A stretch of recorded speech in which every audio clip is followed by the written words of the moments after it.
Let's understand linear equation with one variable in simple way. For that, take an example. 5x plus 2 equals to 27. So, we need to follow two rules for equation. First is try to keep x to the left side of the equation, and second, side change means sign change. So, whenever do the side change, you need to change the sign also. Okay, now let's solve this equation. Move the 2 to the other side of the equation because that is a non-x term. So it will be 5x equals to 27 minus 2. Side change equals to sign change.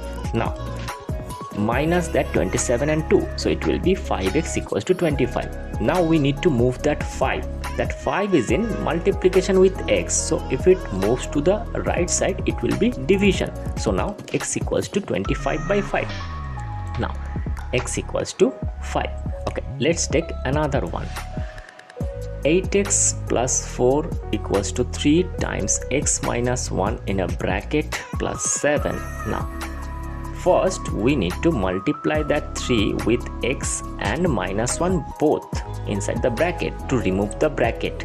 Now it will be 8x plus 4 equals to 3x minus 3 plus 7. Now calculate that minus 3 and plus 7. So it will be 8x plus 4 equals to 3x plus 4. Next, we need to move that x term to the right side to left side and move that non-x term from left side to right side. Okay, so now if you move that, it will be 8x minus 3x equals to 4 minus 4. So after calculation it will be 5x equals to 0. Now move that 5 to the right side. Obviously it will be division 0 by 5. So 0 by 5 means 0. So x equals to 0. I hope that helps.